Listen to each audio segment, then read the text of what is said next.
ল'ৰাক মই ঘৰলৈ আনিব ব্যৱস্থা কৰিব পৰা নাই।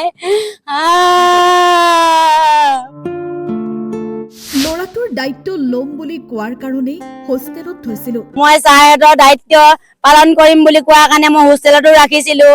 শিক্ষকৰ প্ৰহাৰতে গুৰুতৰভাৱে আহত হৈছিল উৎপল। ছাৰহঁতৰ শিক্ষকৰ গাফিলতিৰ কাৰণে এইবিলাক হ'ল। আহত ল'ৰাটো হস্পিটেলত এৰি থৈ গৈছিল শিক্ষকে।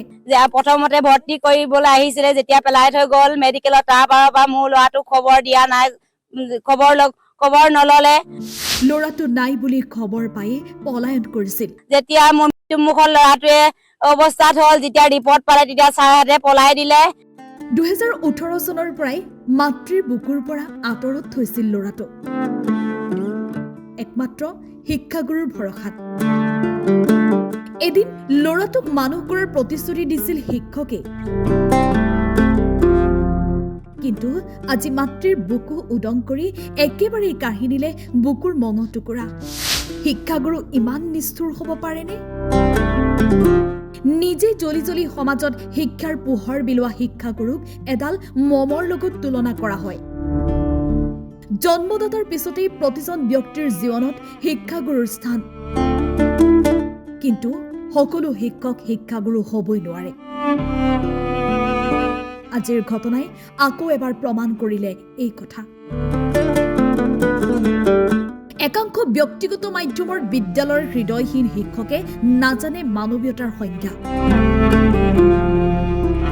আত্মসংস্থাপন বিচাৰি শিক্ষাক বিক্ৰী কৰাৰ উদ্দেশ্যে কালিমা সানিছে শিক্ষকৰ দৰে পবিত্ৰ বৃত্তিক।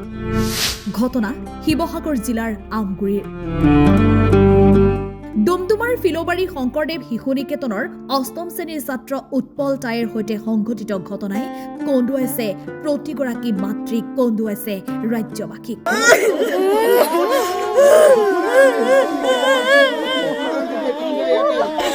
হৃদয়ত শিল থৈ হলেও সন্তানক ডাঙৰ মানুহ কৰিবলৈ গমেশ তাইৰ 13 বছৰীয়া পুত্ৰক ছাত্ৰাবাসত থৈছিল।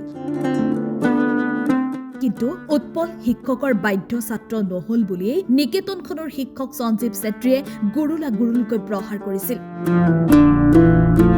শিক্ষকৰ প্ৰহাৰত নাকে মুখে আঘাতপ্ৰাপ্ত উৎপলক ঘৰলৈ খবৰ নিদিয়াকৈ লৈ গৈছিল হাস্পতাললৈ।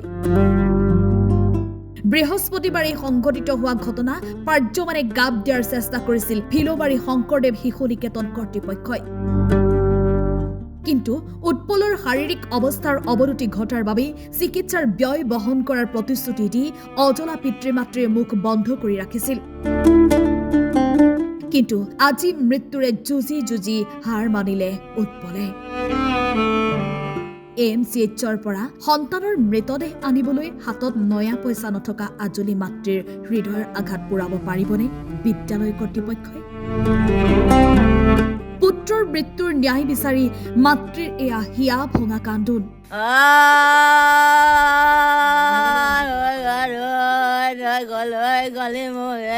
গাঁওবাসীয়েও বিচাৰিছে শিক্ষক সঞ্জীৱ ছেত্ৰীৰ বিৰুদ্ধে প্ৰশাসনে গ্ৰহণ কৰক বিহিত ব্যৱস্থা। শংকৰদেৱ শিশু নিকেতন ফিলবাৰীত পঢ়ি আছিলে আৰু মোৰ ল'ৰাৰ নাম শ্ৰী উৎপল তায়ে 8ম শ্ৰেণীত পঢ়িছিলে। মোৰ স্কুলতে ছাৰ এজনে সঞ্জীৱন ছেত্ৰী ছাৰে মোৰ ল'ৰাটোক আঘাত কৰিছে, ভৰিত মাৰিছে, মূৰত মাৰিছে আৰু এনে আঠানত মাৰিছে, আঠানটো ফুলি আছে। তেনেকে মুখে নাকে গোটেই বমি কৰিবলৈ দিছে। প্ৰথমতে ভৰ্তি কৰিবলৈ আহিছিলে, যেতিয়া পেলাই থৈ গ'ল মেডিকেলত, তাৰ পৰা মোৰ ল'ৰাটোক খবৰ দিয়া নাই, খবৰ নললে আৰু কৈছিলে মোক জেটলৈ চব চোৱা চিতা পইচা দিম বুলি। কিন্তু মোক যেতিয়া মোৰ মৃত্যুমুখত ল'ৰাটোৱে অৱস্থাত হ'ল, যেতিয়া ৰিপৰ্ট পালে তেতিয়া ছাৰহঁতে পলাই দিলে। মই এতিয়াও মোৰ ল'ৰাক মই ঘৰলৈ আনিব ব্যৱস্থা কৰিব পৰা নাই।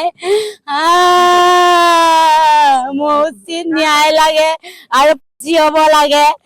যিজন শিক্ষকে ল'ৰাটোৰ ওপৰত ইমান অত্যাচাৰ কৰি মৃত্যুৰ মুখলৈ ঠেলি দিলে, তেওঁ উচিত শাস্তি দিব লাগে, ফাঁচি দিব লাগে। আমাৰ কপাতলি ৰাইজে সেইটো বিচাৰিছো, ন্যায় পাব লাগে ল'ৰাটো।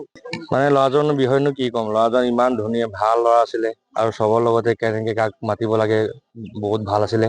তাৰপিছত ল'ৰাজনৰ মানে ন্যায় লাগে আমাক। যিজন মানে শিক্ষকে এনেকে তাক বা এনেকে কিবা হত্যা কৰিছে, তাক উচিত ন্যায় লাগে আৰু হ'ব লাগে, এইটোৱে মই কৈছো। আমগুৰিৰ পৰা জিয়াৰুদ্দিন ৰহমানৰ ৰিপৰ্ট টাইম 8।